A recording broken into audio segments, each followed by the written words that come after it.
¿Alguna vez han visto algo moverse y se han preguntado ¿por qué? ¿Por qué una pelota cae al suelo y no hacia arriba? ¿O qué es lo que empuja un cohete hacia el espacio? Bueno, resulta que todo, absolutamente todo en el universo, sigue un conjunto de reglas increíblemente claras. Hoy vamos a meternos de lleno en esas reglas, las famosas 3 leyes de Newton. Y esta es la pregunta del millón, ¿no? La que se han hecho científicos y filósofos durante siglos. No se trata solo de ver que algo se mueve, sino de entender la causa profunda, el motor que hay detrás. ¿Qué hace que algo que está quieto arranque o que algo que ya se mueve, de repente, cambie su rumbo? Para empezar a desentrañar esto, tenemos que tener clara una diferencia clave. Por un lado está la cinemática.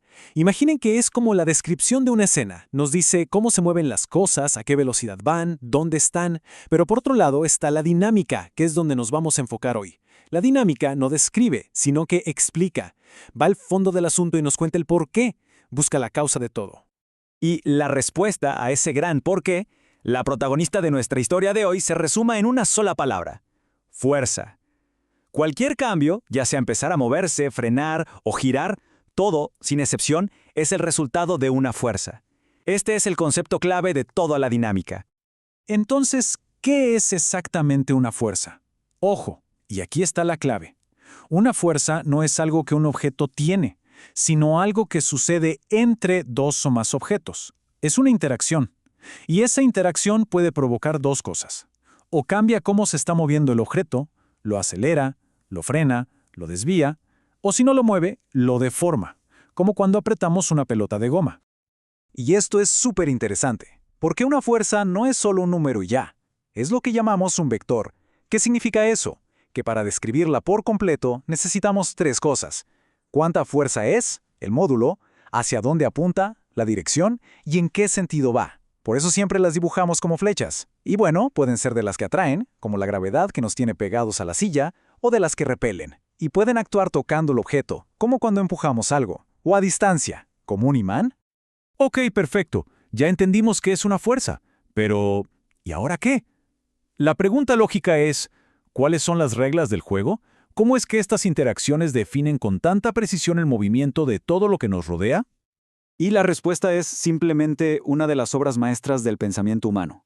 Son las 3 leyes del movimiento que Isaac Newton formuló hace ya más de 300 años y que literalmente cambiaron nuestra forma de entender el universo. Estas 3 leyes son como un paquete completo, un manual de instrucciones del movimiento. La primera nos habla de la tendencia de las cosas a quedarse como están. La segunda nos da la fórmula matemática para calcular el cambio.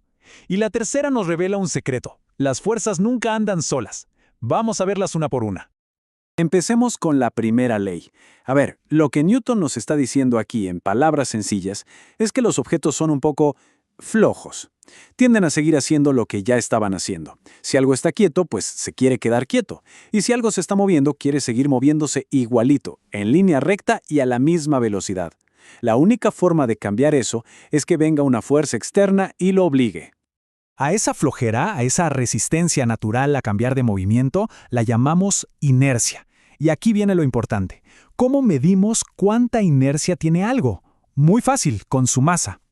Un camión tiene muchísima masa y por lo tanto muchísima inercia. Cuesta un montón ponerlo en movimiento y también cuesta un montón frenarlo. Una bicicleta, en cambio, tiene poca masa, poca inercia. Y aquí llegamos al corazón de todo, la segunda ley. Esta fórmula nos dice que la aceleración que sufre un objeto depende de 2 cosas: la fuerza neta que actúa sobre él y su masa. ¿Y qué es la fuerza neta? Es la suma de todas las fuerzas que están actuando a la vez. Por eso se usa ese símbolo, la letra griega sigma, que significa sumatoria. Esa fuerza total es la que es igual a la masa por la aceleración, la famosísima F igual a m por a.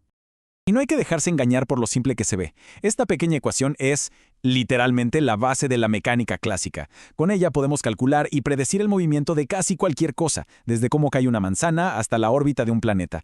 Es una herramienta predictiva brutalmente poderosa. Y esto nos lleva directo a la tercera ley, que nos cuenta algo que al principio suena un poco raro. Las fuerzas siempre vienen en pares. Es el principio de acción y reacción. Si un cuerpo A le hace una fuerza a un cuerpo B, al mismo tiempo, el cuerpo B le hace una fuerza idéntica pero en sentido contrario al cuerpo A. Por ejemplo, Ahora mismo, nuestros pies empujan el suelo hacia abajo y el suelo nos empuja hacia arriba con exactamente la misma fuerza.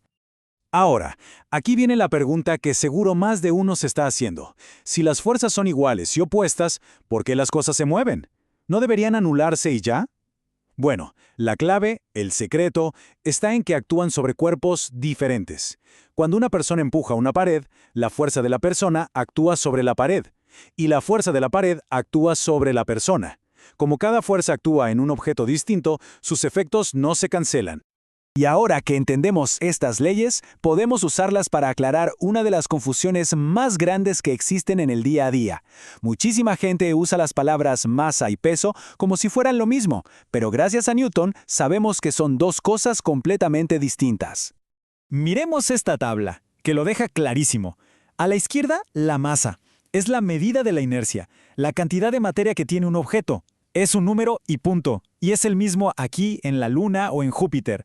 Ahora, a la derecha, el peso. El peso es una fuerza. Específicamente es la fuerza de gravedad. Por eso tiene dirección, siempre apunta hacia el centro de la Tierra, y por eso cambia dependiendo de dónde estemos.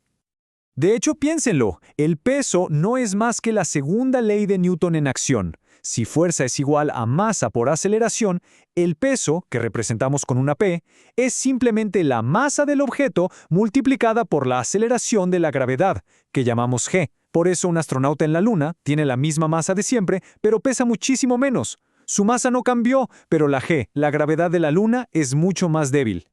Entonces, para cerrar la idea y tener el panorama completo, la dinámica nos da el porqué del movimiento, y su herramienta es la fuerza. La primera ley nos presenta a la inercia, esa tendencia a no querer cambiar. La segunda ley nos da la matemática, la fórmula para calcular el cambio. Y la tercera ley nos recuerda que en el universo, cada interacción es un baile de a dos. Y para terminar, les dejo una pregunta para darle vueltas a la cabeza. Si cada vez que empujamos algo, ese algo nos empuja de vuelta con la misma intensidad, ¿cómo es que logramos movernos? ¿Cómo es posible que algo acelere? La respuesta, como vimos, está en los detalles de la tercera ley, pero es una de esas preguntas que nos obligan a pensar de verdad en cómo funcionan estas reglas del universo.